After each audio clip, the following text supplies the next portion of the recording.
Je veux qu'on soit capable de donner un traitement choc pour réduire la bureaucratie dans les prochains mois. Je veux aussi, avec les policiers, qu'on améliore la sécurité. Puis je veux qu'on réduise le nombre d'immigrants temporaires à Montréal et à Laval parce qu'on a dépassé notre capacité d'intégration. Okay, that is Premier Legault, obviously, speaking in front of the National Assembly. Jim Mennie's on the line over at the Montreal Gazette. Jim, traitement choc, c'est quoi ça? Listen, I'm serious now of what I'm about to say, okay? I think you have got a T-shirt in the works there, a big freak-out face of François Legault and traitement choc, okay, underneath it. And it'll go through the roof, buddy, Gazette Christmas Fund or whatever charity you want. He's basically saying, and repeating, in fact, in his flailing attempts to regain some kind of political relevancy, some kind of political currency, that it's time to shake up the system, Aaron. It's time to, to trim the fat on the civil service. It's time to get things done for Quebecers. It's time to move on ahead, blah, blah, blah, insert threadbare cliche here. That's all he has got. That's all he's got. And the reason he was giving us that spiel is that the Léger poll came out today looking at his post, because the whole idea behind the cabinet shuffle, supposed to shake things up, shuffle the cards, as they say. They've had absolutely no luck with it. They've dropped an extra point down to 16%. 69% of respondents said that the cabinet shuffle absolutely does nothing to change their very low opinion of the Legault government. And indeed, now pollsters are suggesting, well, keep your eye on the bouncing Liberals there, because they're still well behind the PQ. PQ is polling 38% in this poll. The Liberals are behind at 27%. But here is the thing: they point out the more melts off about sovereignty, about a referendum, the more this is going to be wind in the Liberals' sails. But that said, my friend, the Liberals need all the wind in their sails they can get. Yes, they're at 27%. Virtually all of that support is confined to the island of Montreal, and God help us, they're only polling 15% among Francophone voters. As we know, these are the voters who decide elections, compared with the 46% that is being enjoyed by the PQ. So yes, I know there's more than a year to the next election, Aaron, but you know what? The Liberals have a very great deal of work to do, and they'll have to have an even bigger electroshock than that of François Legault. But Jim, 15%, that's double digits. I remember when it was in single digits. Yeah, it was 9%, but the fact is, I mean, as I predicted, we may be referring to the Rodriguez effect with a rather arched eyebrow. But listen, we'll see what happens. He hasn't really begun campaigning yet. My concern, and I suspect the concern of our listeners, is when a political party in Quebec wants to make gains among Francophone voters. I'm not saying it's right, but I'm just saying it seems to be a tradition to go after Anglophones for some reason, very, very visibly, and that way you get a bump in the polls. Let's hope I'm wrong about that. Let's hope the Liberals don't do that. But the fact of the matter is, we seem to be headed back, not to 2018, Aaron. We're going back to 2014. We're going back to that dichotomy between separatists and federalists. The ones that you and I talked about before the CAQ was even elected, the ones that we had said was keeping Quebec in this Groundhog Day, where there was perpetual uncertainty. Wouldn't it be nice to have a breath of fresh air, like a third party coming in there and shaking things up? And yet, once again, be careful what you wish for. The past 8 years, Aaron, the normalization of illegal discrimination, the normalization of illegal targeting of an official language of this country and its use in a province of Canada, the bungling, the loss of billions of taxpayers' dollars by a government which, and please, it's not, they're not corrupt. They're just stupid. And this is the real problem. This is the legacy of the CAQ. And we'll see how that's going to unfold. And maybe going back to that status quo of, the last election we had like that was back in 2014. Maybe people will welcome that. We'll see. But as I say, there's one message that comes out of this poll. It's that stick a fork in the CAQ. They're done. And you can put all the electrons in it you want. You can hit it with a defibrillator 20 times. He's dead, Jim. But the other thing is, stick a fork in the Liberals for now for their chances for forming a government. unless they turn things around and do so in a very dramatic fashion. By the way, I just want to point out, and I know this is the cynic in me, just as it is in you, to hear the Premier come out and say, this traitement choc with the idea of cutting a civil service. People look at this. People are not stupid, Jim, right? You look at what a government has done over the course of 7 or 8 years, and you say, wait a sec, you're the government that hired all these extra people to begin with. Now you're going to fire them because you think you hired too many people. I mean, in terms of how efficient you are running a government, that's pretty obvious that, you know what? No, you're not as efficient as you said you were going to be. You're not even close.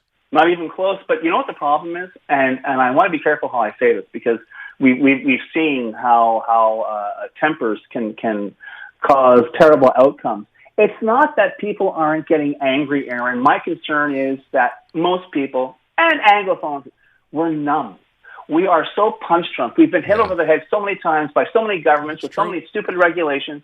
We are numb. So it's like, yeah. Electroshock. Yeah, we know you did all this. And then it'll come around to October of 2026, and we'll say, well, what's the turnout going to be? And this ground game, blah, blah, blah, blah, blah. And people will be like zombies because, honestly, they know, I hate to say it because to a certain extent they're right, ça change pas grand-chose. It doesn't matter who's going to be in charge. The day-to-day life of your average Quebecer is not going to radically change because we have a new logo, on top of the Léger pole, and then we have a new logo running the government. It's usually a kind of a variation on Groundhog Day, which is really sad because we have such potential. This is such a great place. But, in the end, though, it's up to us. It's up to us to act on this and perhaps, I won't say get angry, but perhaps get a little more passionate about where Quebec is going, and maybe we'll see some change. But for the time being, I kind of despair when I look at these numbers, whether it's the CAQ or the PQ or the Liberals. Yeah, to your point, Jim, about being numb or punch-drunk, whatever, it's a great analogy, because what do? We take great pride in things like Go Habs Go and the Burgundy Lions name. Yeah, exactly. Exactly. This is, and these are considered as big wins. Victory. Big wins for the Anglophone community, yeah. But, and I'll tell you something else, and I have always had the utmost respect for Clifford Lincoln. He's the former Liberal MNA who left the party, along with several other MNAs, over the Barrasso government's use of the notwithstanding clause to protect, I think it was Bill 178, about language on signs.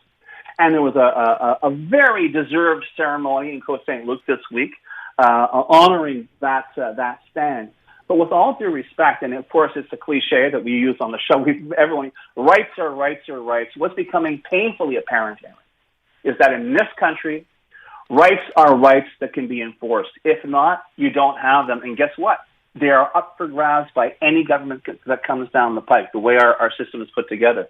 So yes, on the one hand, I do honor Mr. Lincoln's stand, but on the other, that is a stand that exists in a very pristine, hermetically sealed, laboratory of democracy. In the real mud-spattered world, I'm sorry, it just doesn't work. By the way, for what it's worth, one of those people who left the party back 37 years ago was Richard French. We had him on just after 3 o'clock. And I asked him the question, because Bill 21 is today apparently coming up before Canada's Supreme Court. Arguments will be made.